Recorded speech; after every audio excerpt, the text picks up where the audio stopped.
Alright, good evening everyone. Eto na naman tayo. Kasama naman natin isa sa mga favorite guests nyo.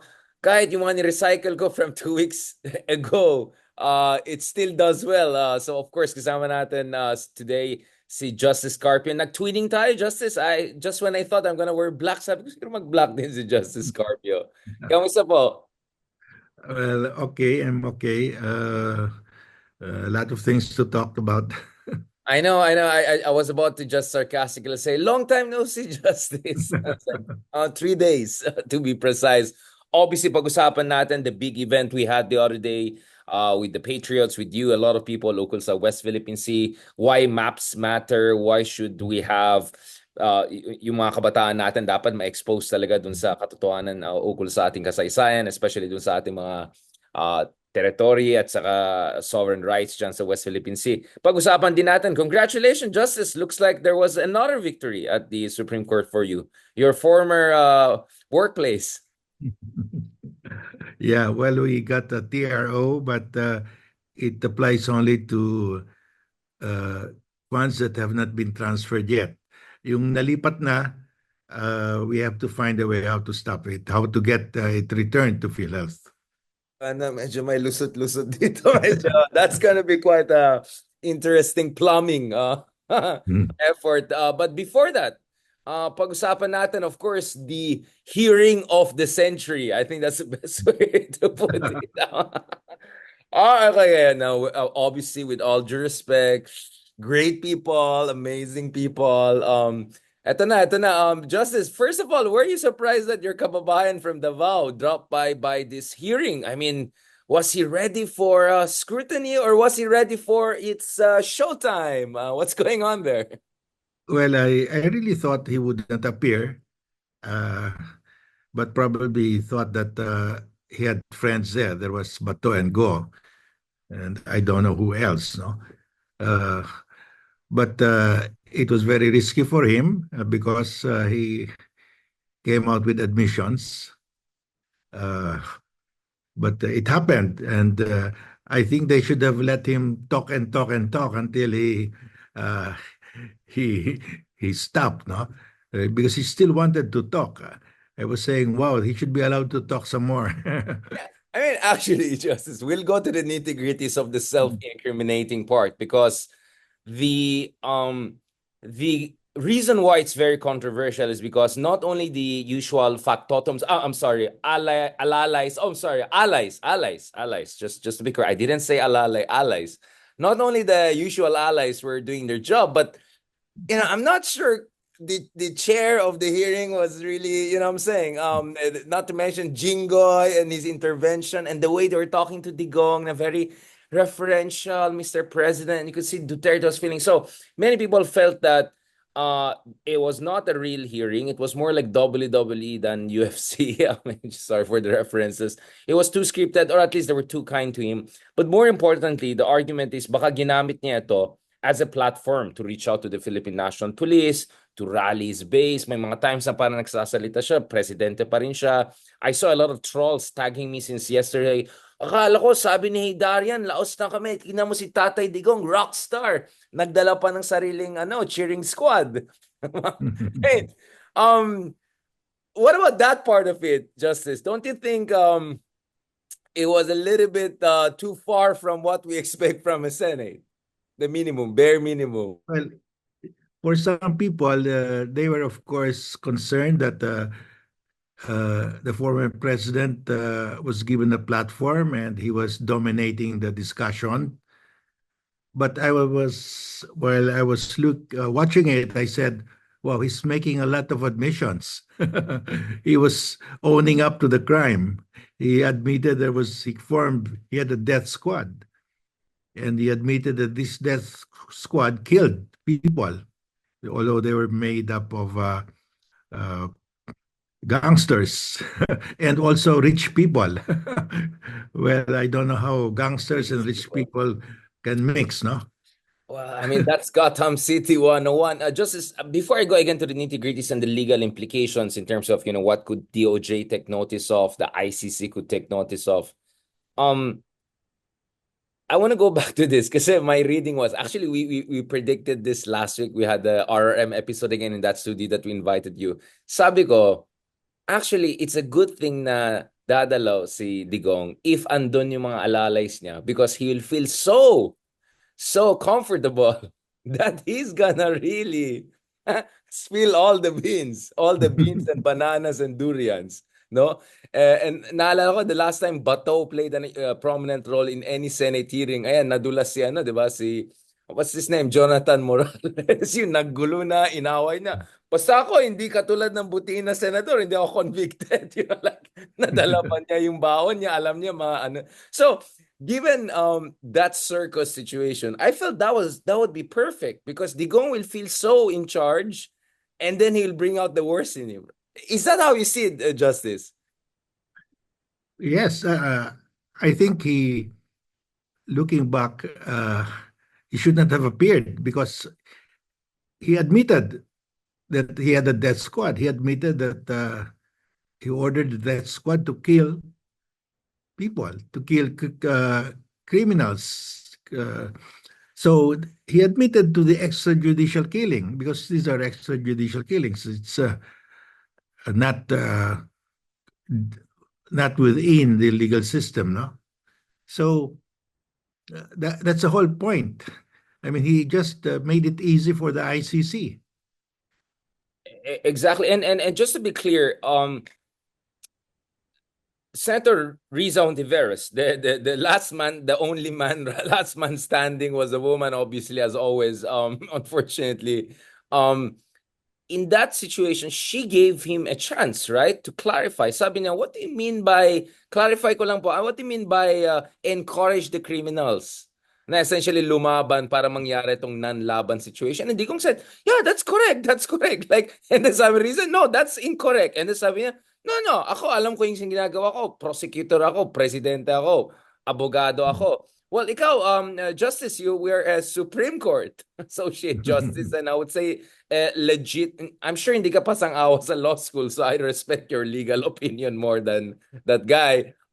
Legally speaking, is it okay to encourage criminals to set on themselves for essentially being shut down by the police? Well, this defense of self-defense, because they will claim self-defense now. You must not really be responsible of provoking the victim or the other guy, no?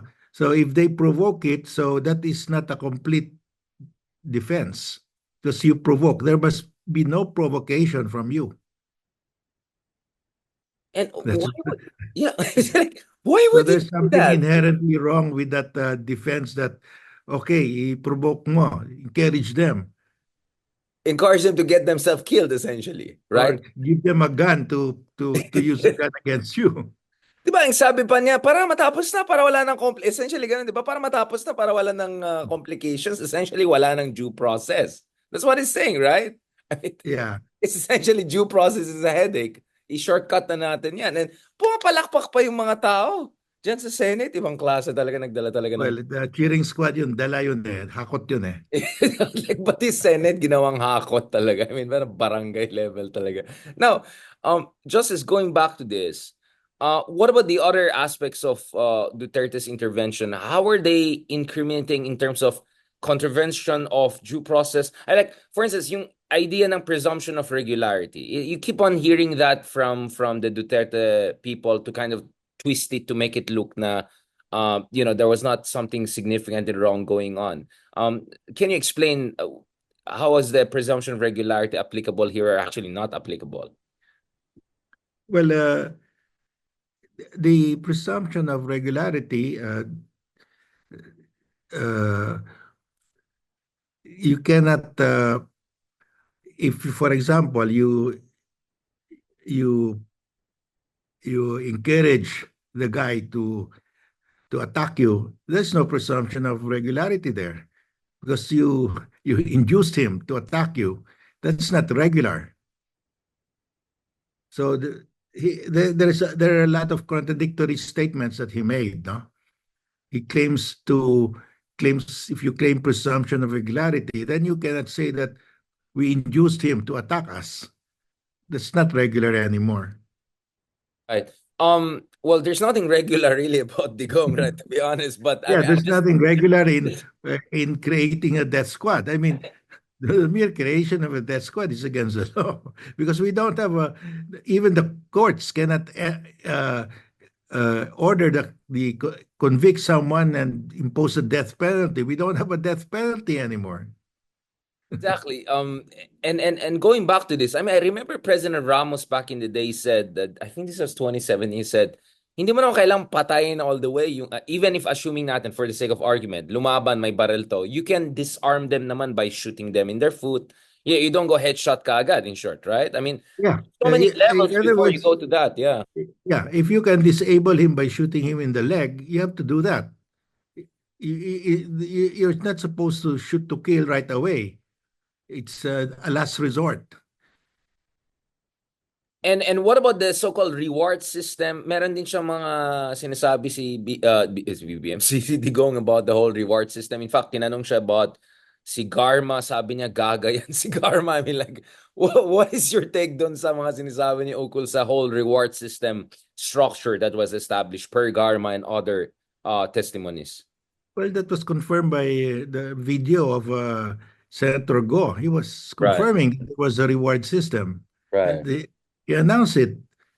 So uh, there's so many people who can confirm that, and even Senator Go confirmed it. I mean, they were bragging about it, Yeah. explaining the entire reward system. So it's difficult for them to deny now because they voluntarily announced to the public at that time that Mm. they had a reward system. And you ask the mayors, they will confirm that. Honestly, Justice, I'm having a hard time kasi they're so ridiculous. I'm like, minsan parang patulang ko ba yung argument nila? But for the sake of, you know what I'm saying, clarity, I'm just thinking about, sige, patulan na natin yung mga argument. Kaya, sorry, Justice, you know, parang ang ginagawa natin, Justice, here is we're holding some people's hand and slowly, you know, like, Mhm. guiding them through the ridiculousness of their argument. Kaya, sorry, Justice, if I'm asking the presumption of regularity argument. Um, Mhm. Now, in terms of yung sinasabi ni Digong, kasi I remember towards the end of kanyang intervention, this is where it was very political, right? Essentially, he was reaching out to the police and telling them, I'm your guy. We are in the same team here, right? Don't go against me. We're on this together. What is your reading of that? Is he trying to remind them that they have a blood pact? That lahat tayo may dugo sa kamay natin, so wag tayo magmamalinis dito? Or yung sinasabi niya na, actually, I am for police because you guys take all the risk. Hindi lang naman sahod eh. Diba? It's a very Trumpian argument, which is, the police are taking a lot of risks. No one appreciates their sacrifices. I'm the one who appreciates them. Yung ganitong argument. How do you read that, Justice Scarpio? Well, yes, he said that, but he also pointed at De La Rosa. Ikaw, commander ka ng death squad. I mean, the poor guy, I don't know what he was thinking at that time. The person was telling him he was the commander of the death squad. So how can De La Rosa now deny that? And the president cannot, De La Rosa cannot claim that former President Duterte was just joking because he was under oath. When you are under oath, you cannot be joking. It's solemn. You are solemnly making a statement of what you are alleging to be the truth. And that what came out of his mouth saying, I will, so I swear to tell the truth and nothing but the truth. He pointed at De La Rosa and said, you are the commander of the death squad. So That yung was the mga meaning of that.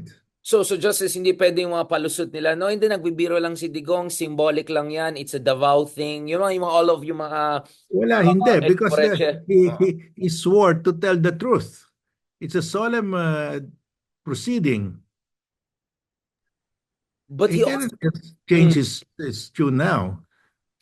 But didn't he also speak from five sides of his mouth? He'll say something and then, oy, hindi naman talaga ganyan. Di ba he would do this? I mean, that look like just a Digong midnight rant, right? It's just his usual stream of subconsciousness. Nung sa una, medyo ingat siya sa dulo, but yung pandang gitna, talagang Yeah. Digong-digong talaga eh.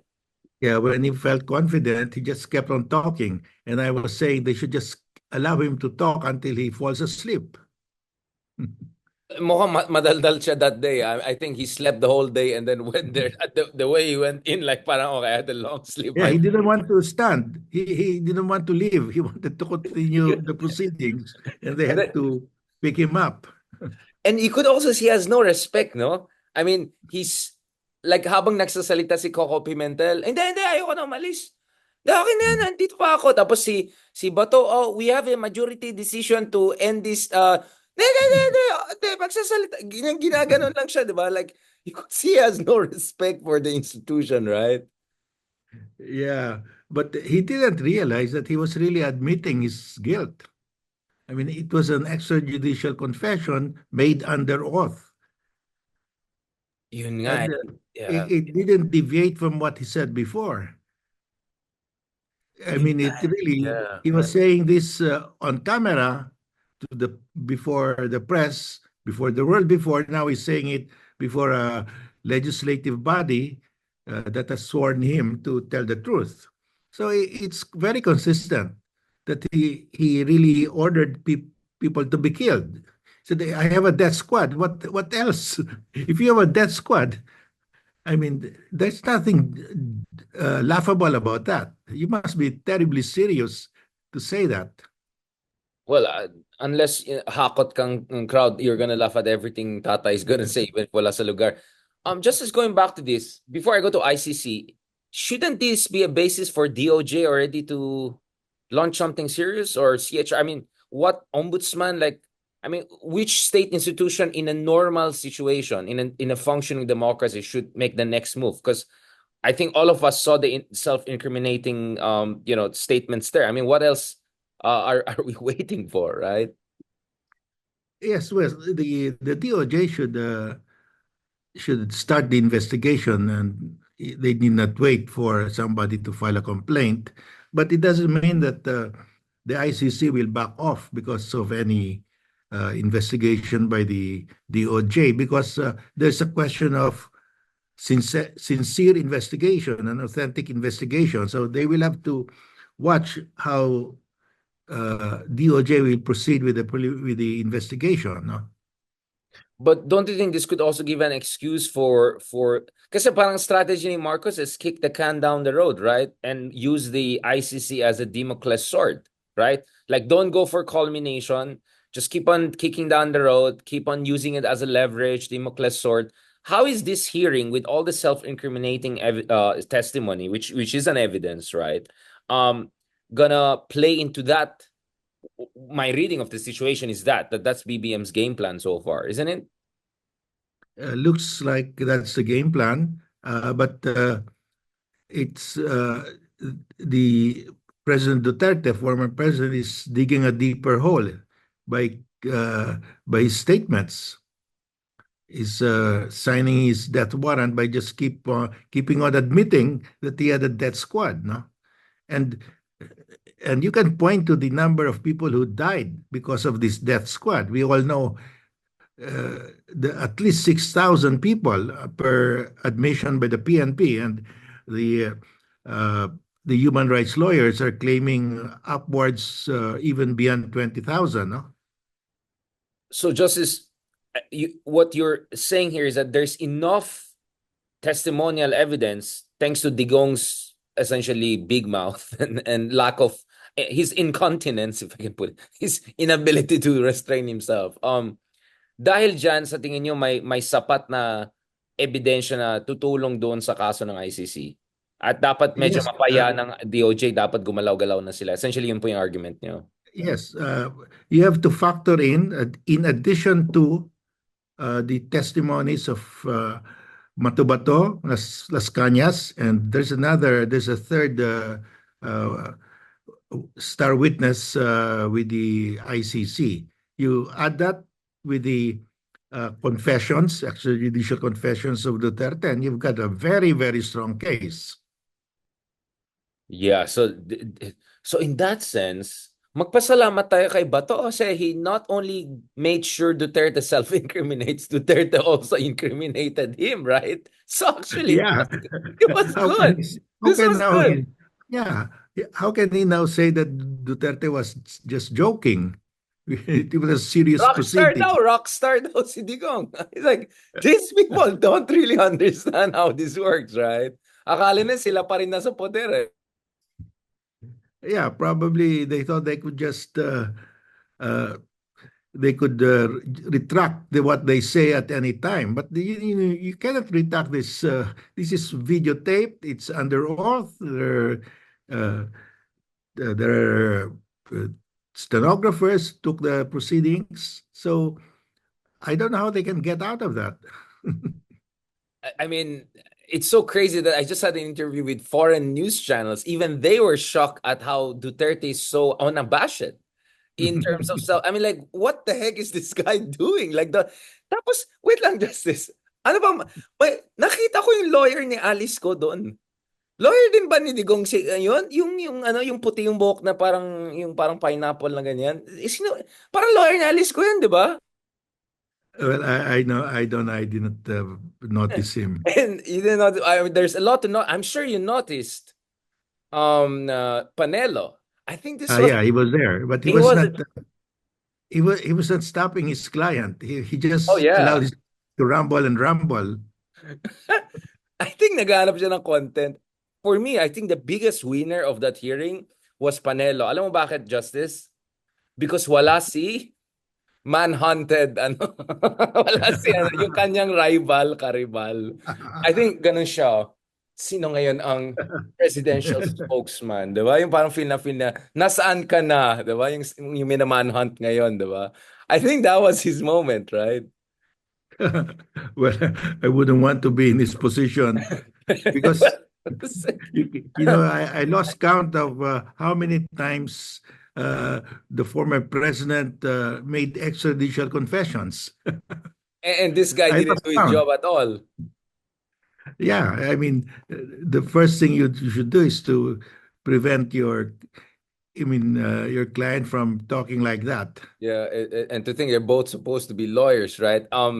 Speaking of speaking of Panelo, kanina nagyabang siya, sabi niya, "Oh, Digong was just toying with Riza Ontiveros kasi siya abogado, si Riza Ontiveros hindi." In what multiverse did Duterte come out better in that exchange? I just don't get it from a legal standpoint kasi he's flexing the abogado card.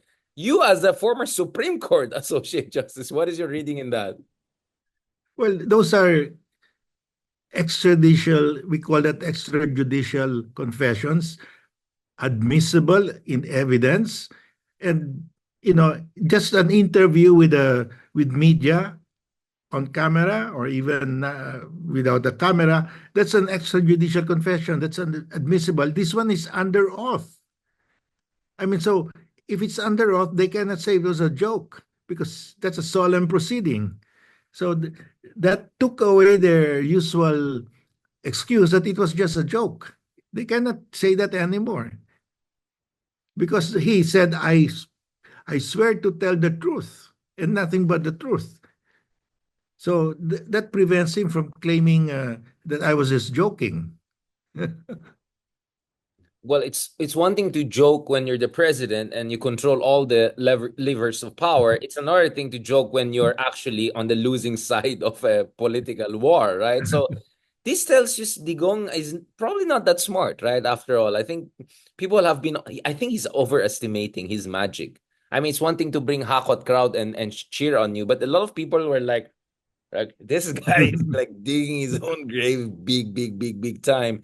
Um, Now, Justice, I want to ask a little bit more personal question on this whole issue of extrajudicial killings before we transition to obviously other issues that are very close to your heart. Don't worry, yung mga ka-DDS natin, si BBM naman ang next na titirahin namin. Don't worry. Okay, we're fair. Okay. But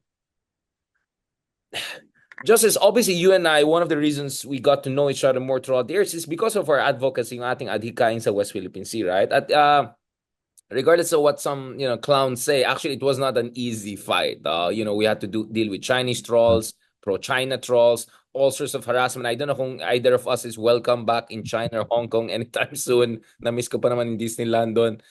Joking. But obviously, Justice, you couldn't ignore like mass murder that was happening across the country. You coming from Davao, you know the modus operandi of the Dutertes.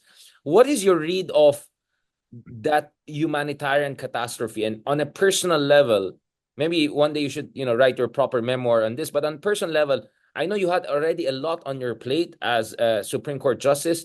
But how are you processing, both legally and emotionally, the fact that tens of thousands ng ating mga kababayan ay kinakatay? I mean, just to create this illusion na, Duterte is the man who brings law and order and all of that. I mean, some would even say that was fascist. Well, for fewer people killed, for fewer people massacred, maybe less than 100, a lot of military officers, politicians have been convicted of crimes against humanity. You are talking here officially of 6,000 people, but I was in the Supreme Court and we had that resolution. We quoted the PNP official publication that they had over 25,000. There were over 25,000 people killed in the drug war. And they were saying that these 6,000 were killed in police operations, and the rest were killed by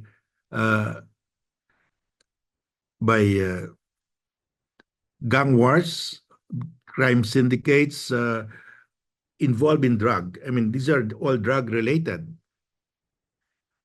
But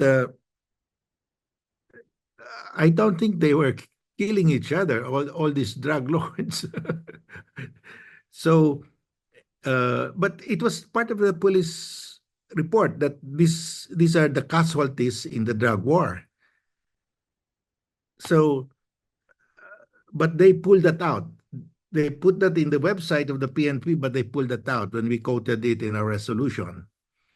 That they bannered it as an accomplishment. In fact, initially they thought it was an accomplishment, but when they realized that they're putting out figures, that's 25,000. I mean, the generals in the Serbian War were found guilty for less than how. I mean, fewer Sila for Milosevic less and than all. 100 people killed, less than 20. So this one is really, I would call it epic proportions. Even 6,000 is a lot already. And to say that it reached 25,000, there's the admission by the PNP. That's a lot of people. Yeah, I mean that's literally what you got after, months of bombing of places like Gaza, right? That's where you get numbers like tens of thousands. Literally, when you're bombarding a place, that's where you get casualties of that scale, right? I mean, they're talking 20, 30,000. I mean, I mean, when Justice this really dawned on me, the numbers is when I gave a talk in some event, no, and it was a youth event, and ano siya, yung buong Aranet, one of the stadiums dun sa Mall of Asia, and someone said the capacity is 25,000 and it's full, and I realized, so ganong kadaming namatay, right? If you put them, they will fill up the whole stadium. So yung scale, diba? Yung one thing is abstract, and then you like say, if all of these people were killed, that would be the number of EJK. Like, I mean, again, just as ikaw kasi you came from Davao, so you're familiar with the Dutertes, but you're a justice, you're a man of justice, literally, and figuratively. How are you processing this? Again, I know yung advice mo sa akin, like Richard, let's choose our battles, and you already had so many other issues, including West Philippines on your plate, but I mean, how do we make sense out of that? We, Manny Mogato, we had him, Pulitzer Prize winning journalist. He was talking about his own coping mechanisms with that catastrophe. I had Dr. Lele Claudio who said that that was a moral crisis, catastrophe. Some would call it a fascist takeover. How did you make sense out of this, Justice? Or you were just so busy you just had to just go leave it, like fight every day? Well, I think what dawned on me was the magnitude of people killed.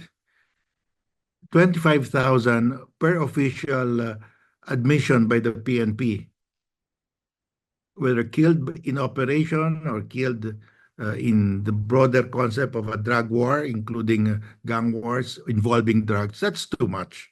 I mean, uh, by any definition, that's widespread.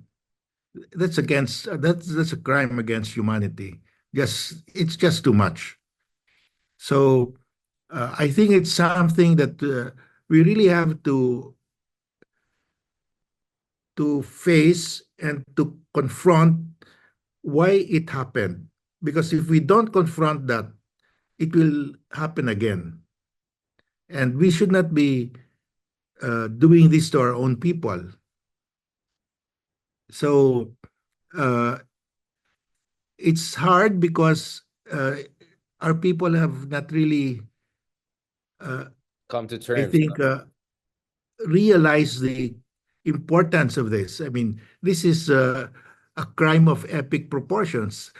Killing, even if you say there were only 6,000 people, that's still, I mean, Thousands. nobody has done that before. This So, is unprecedented, right? A drug yeah, war it's still killing tens of thousands. unprecedented. So, we have to come to grips with this, why this happened and why we failed to stop it.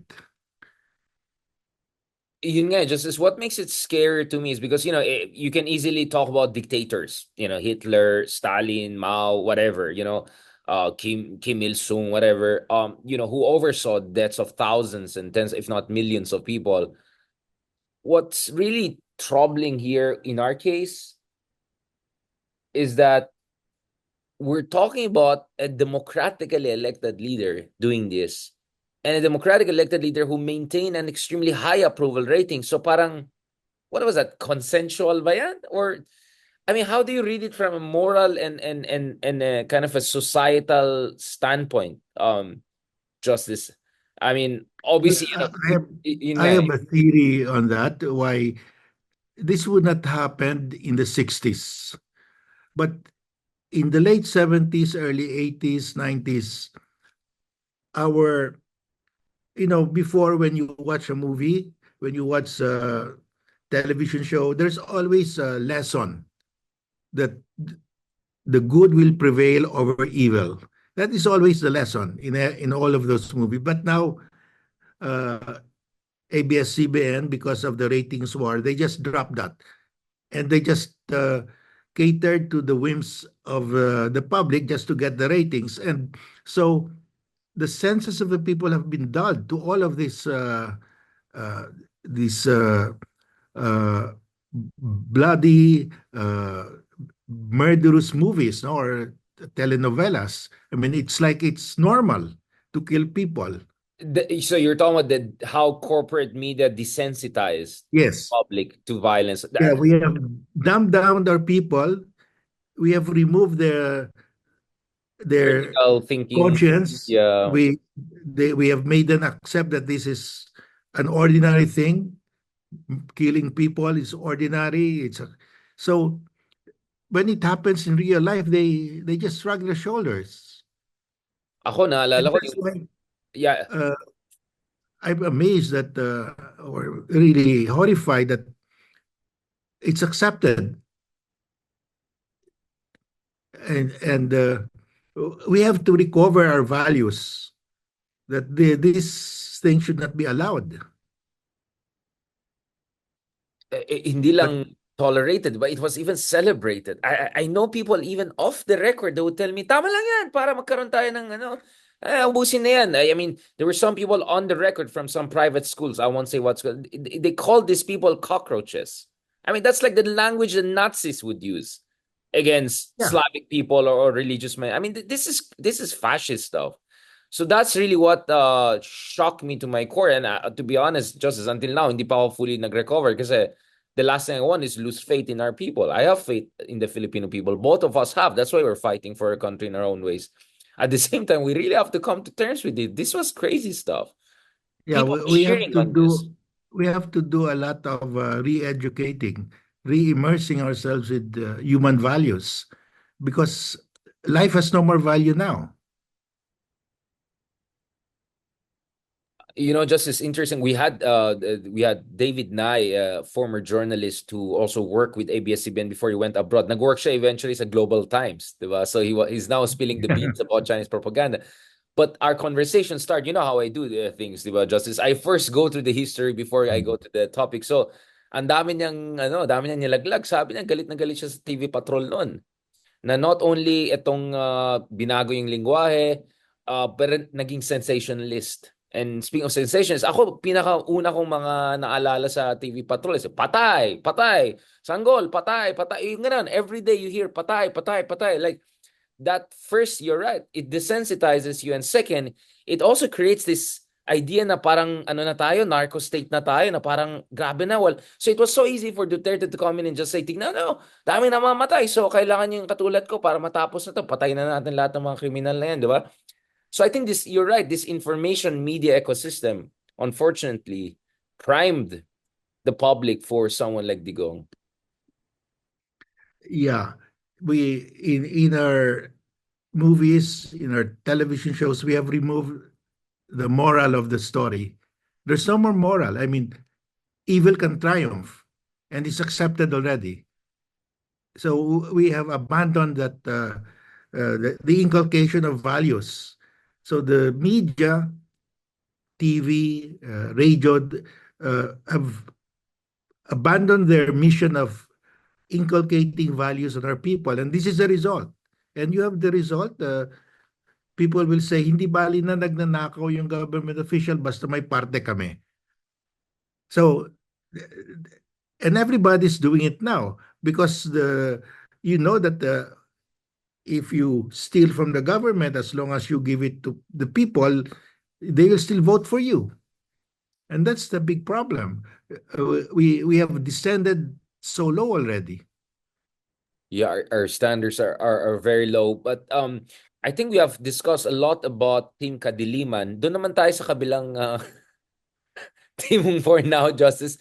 Let's talk about irregularities. I won't call it corruption.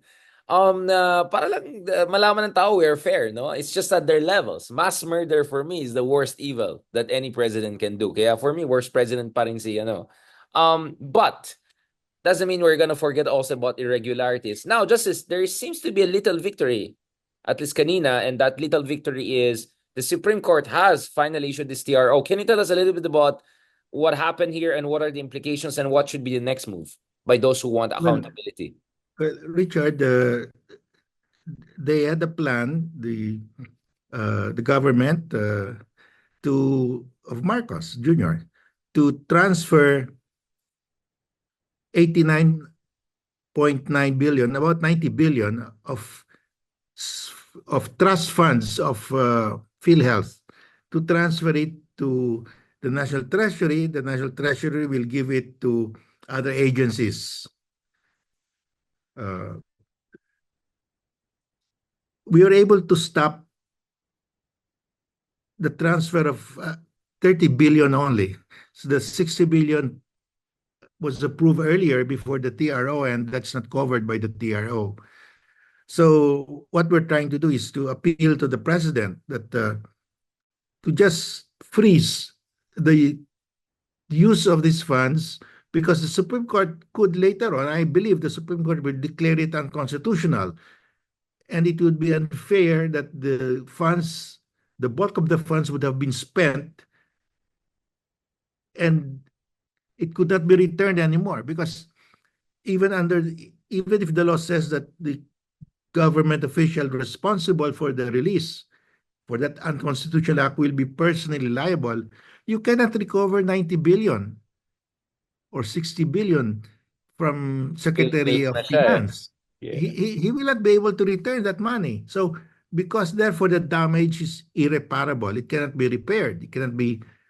They cannot reimburse that money, so it should be stopped. But the problem is we were able to stop only 30 billion because the funds have been transferred 60 billion. So we are appealing to the president to be fair. I mean, he is in control of the executive department, and he should tell his people don't spend that because it could be declared unconstitutional. And it's unfair to the poorest of the poor of Filipinos who depend on medicine and other health benefits from PhilHealth because they cannot find any other.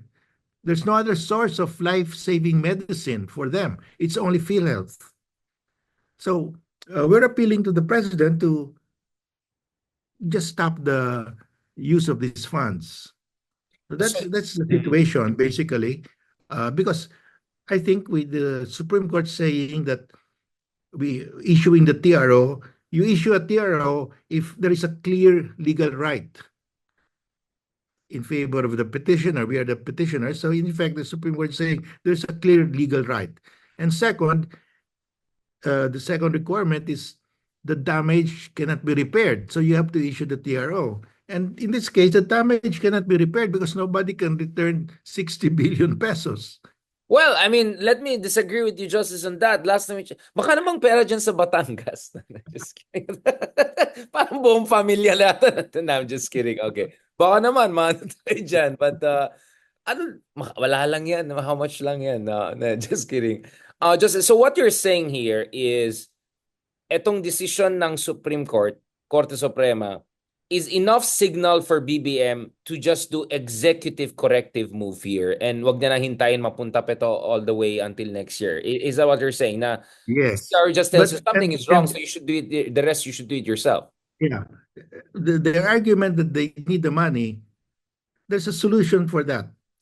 PhilHealth can buy treasury bonds, and so the cash goes to the government, they can use it. But at least PhilHealth does not lose the money.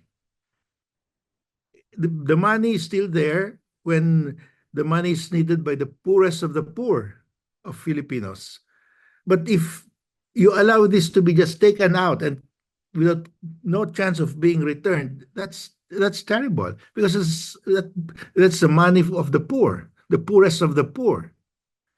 So I think the happy solution is for the president to say, okay, return the money, PhilHealth, you buy treasury bonds, so the cash goes back and the government can use it for whatever it wants. So That's my that's proposal. right. That's your proposal. And of course, I don't want to, I'm sure there's confidentiality here, but to the degree that you can say in public, do you feel there's enough amenability by the commander-in-chief to this compromise or correction, if I can put it? Yeah, he has control because the president has control of the executive department. He can reverse any of their decisions or direct them to do a particular act. That's the meaning of control. So ultimately, it's his call. That's why I'm making it public. It's the call of the president. Mr. President, there is a solution. And you can do this to save the poorest of the poor. The ball is in his court right now. The Yes. Supreme Court has done its part. Just quickly before we go to the West Philippines in the latter part of this discussion, Justice, I mean, what is your read in terms of what should the opposition do if ever the president is not amenable to make a corrective move? Do you think that you have to make protests, make some? Kasi parating ng election eh. Should this be a central issue for the opposition, knowing that pwede ma-weaponize din ng mga Duterte yan to cover up for their own even more allegedly heinous crimes?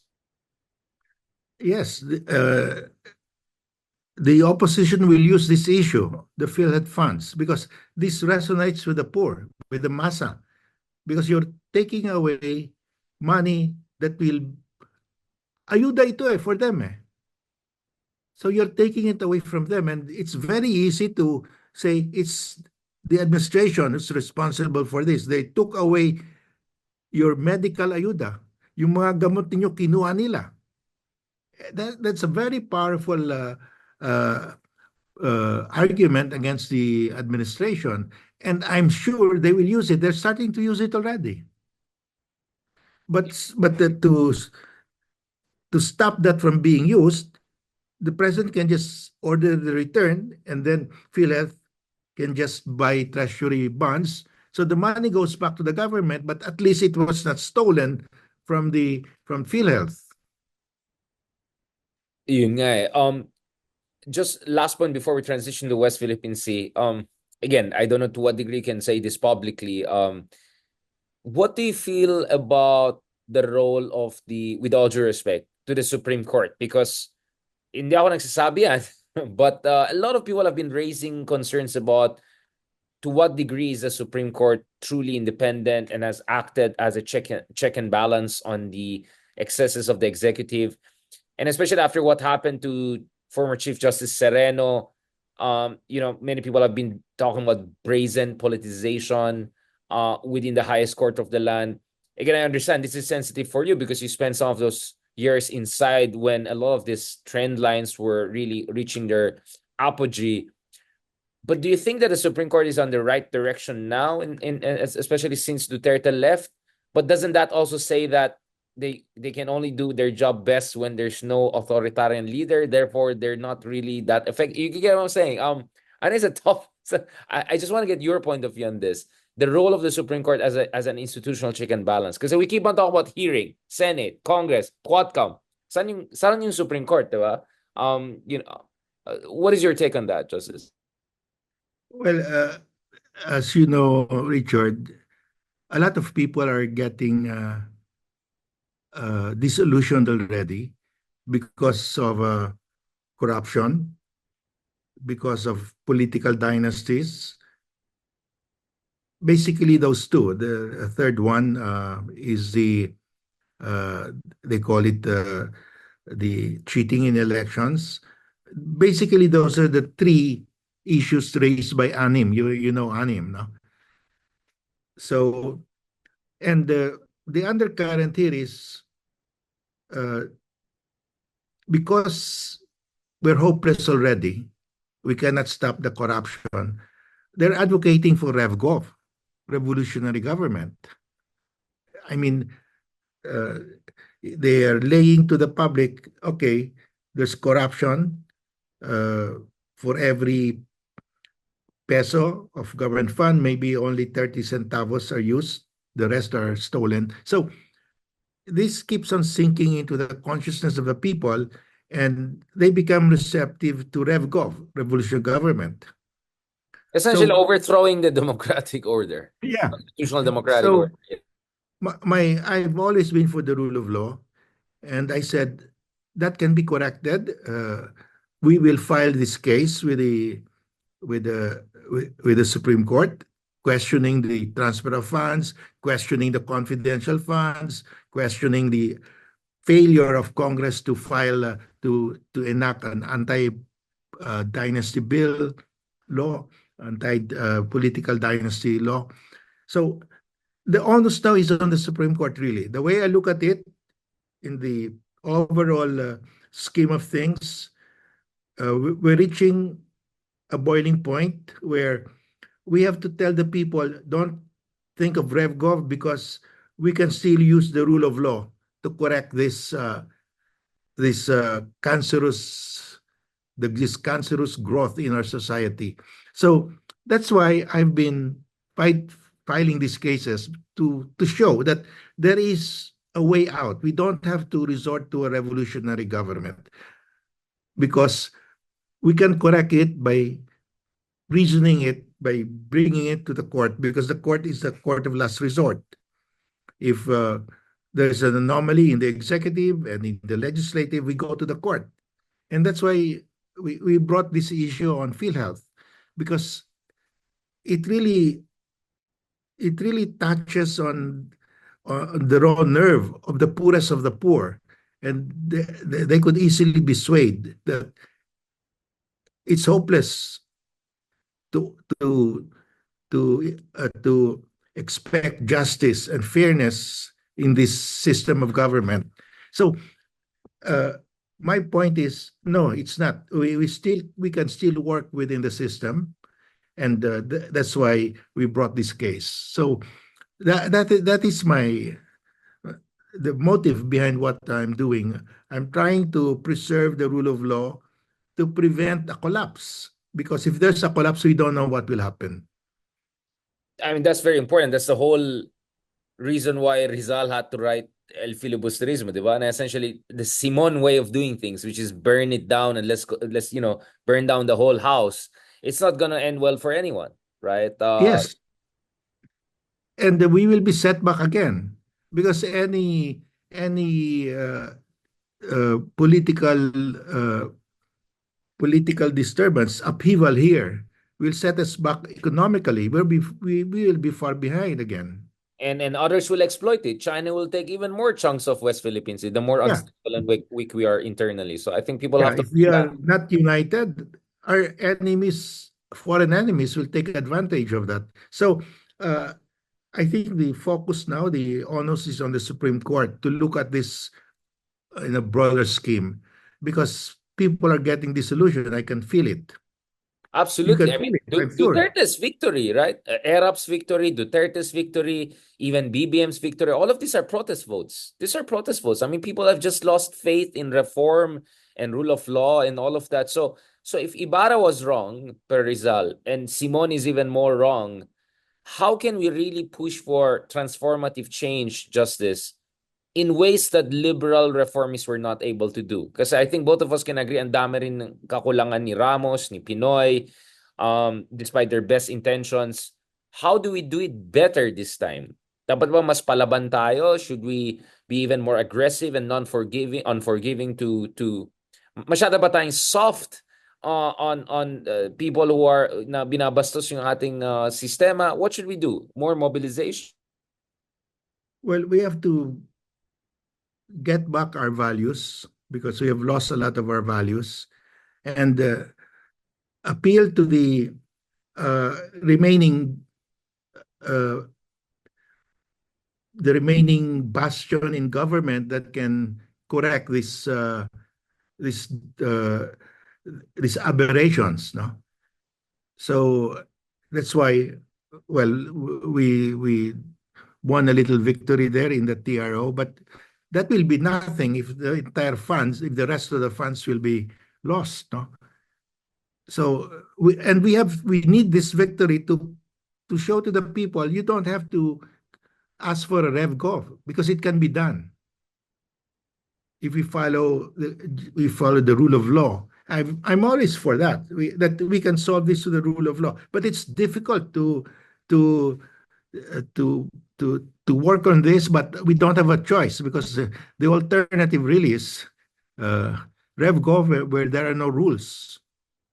Yeah, absolutely. Desperation is dangerous. I think warning shot na yung nangyari kay Digong and how far it could go with. So to be fair also, I mean, we can talk about lack of critical thinking because of our education system as we can know, but we also have to, I think this is where I come in, we also have to understand bakit bukas ang tao sa isang katulad ni Digong dahil desperado din sila sa tunay na pagbabago. Except yung nakuha natin pagbabago ay mas it set us back even more, not to mention costing thousands of lives. Now, Justice, let's go to the last part of our discussion. West Philippine Sea. This is one area that I think we're moving in the right direction precisely because we move in such a wrong direction, right? Under Duterte. So I think that was really a wake-up call. So West Philippine Sea has become much closer to our sense of urgency, policy discussion, almost a gut issue in ways it never was, thanks to how scary it got during Duterte's time.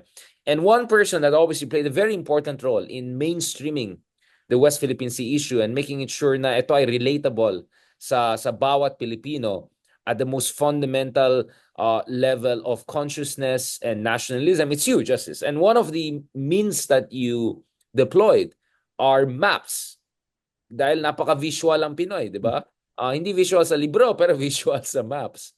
Can you tell me a little bit about the journey, the Velarde map, and all of these different maps that you've put together, and also yung latest na ginawa natin over the weekend by an hour? So that was the Philippine National Library event we had. Can you tell us a little bit about that and the importance of that? Yeah, well, I have what I call the Four Maps Project to establish Philippine sovereignty over Scarborough Shoal and the Calayan Island Group. And we start uh, with the Murillo Velarde map. Then the next map is the 1808 Carta General, and then the 1875 Carta General, and finally the Treaty of Paris map. Now, uh, the, the map will easily show to school children and to the public why we have sovereignty over Scarborough Shoal and the Calayan Island Group. No? And the 1734 map is called the mother of all Philippine maps because it was widely copied. And you can see there, when you look at the map, you can see Scarborough Shoal there. It's called Panacot. It was called Panacot at the time. And then you can see Los Baos de Paragua. That's the Spratlys. So way back in 1734, when nobody else claimed Scarborough Shoal and the Spratlys, we claimed them as part of Philippine territory. And that map is an official map, the first official map of Philippine territory during the Spanish regime. And the 1808, that was uh, the next map, official map of Philippine territory, and you can see Scarborough Shoal there with deaf soundings because Malaspina went to Scarborough in 1792 because it was famous because the British tea-clipper ship Scarborough ran aground. European cartographers renamed the shoal Scarborough. And so he went there and he measured the depths around the rocks to guide navigators. And in 1808, when they made a new map of the Philippines, they inserted that survey. Very unique because the rest of the country had no hydrographic survey, no depth sounding. So you can easily see that that's special to the Philippines. And then the third map is the complete map, really, the most detailed complete map, because the maker of the map, a certain naval officer named Claudio Montero, was the head of the Philippine Hydrographic Commission during the Spanish regime. And he had two ships, he conducted depth soundings all over the country. So the map, if you look at the islands, they have all depth soundings, and especially in the Spratlys, all the islands there, Pag-asa is there, Kota is there, Ligao is there, and they have depth soundings. So, and China has no map like that. Vietnam, none, Malaysia, none. So we have all these maps, and these are official maps because you can see there it's an official publication of Spain made by their equivalent of their NAMRIA. And the Americans, when they came here, they adapted because the map that they made in the 1898 treaty was incomplete. The one that I donated last week it was incomplete. So that the value of that map is that it led to the second treaty, the Treaty of Right. Washington. And the Treaty of Washington says Spain also ceded to the US all other islands belonging to the Philippine archipelago lying outside the lines, because the Treaty of Paris ceded to the US only islands within the treaty lines, and it Right. excluded Scarborough Shoal, it excluded the Spratlys and Cagayan de Sulu and Sabuto. So because of the 1898 map was incomplete, they had to do a second treaty to complete the cession of the entire Philippine archipelago. Right. So that second treaty says Spain ceded to the US any and all islands belonging to the Philippine archipelago lying outside the lines. So you have there, it's complete. What was ceded in the Treaty of Paris were the islands within the lines. What was ceded in the Treaty of Washington were the islands outside the line. Outside lines. So So the question is, what anong are those islands outside the lines? You exactly. go to the 1875 map, because when the Americans came here, they found out that this was the most complete map. So they adapted it as their own map.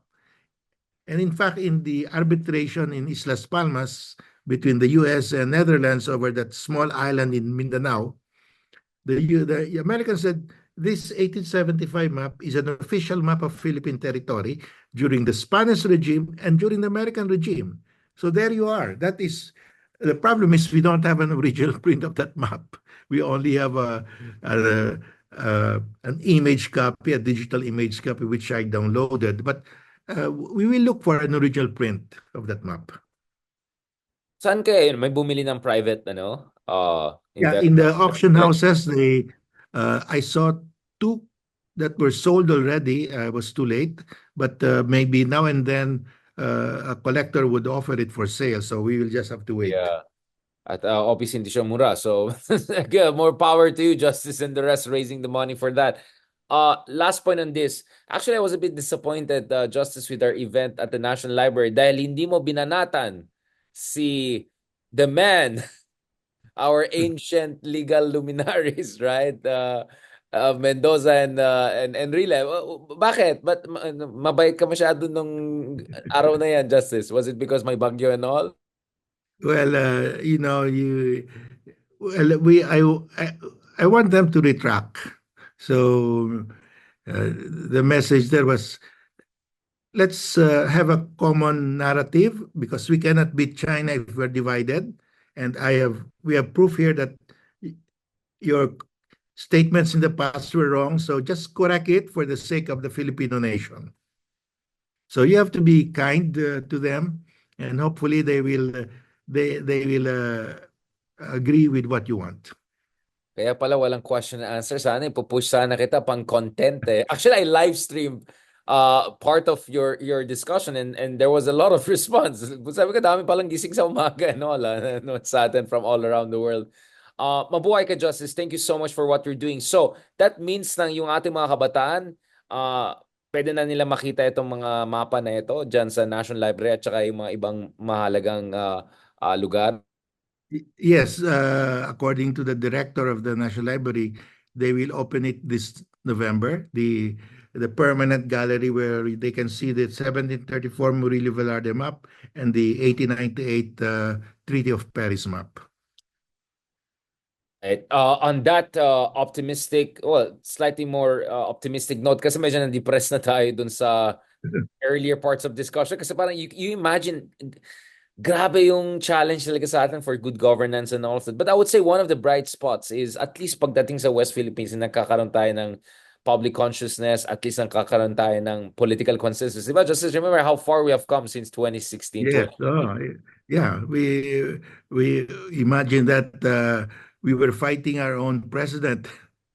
That Yeah. was terrible. Those were very difficult days.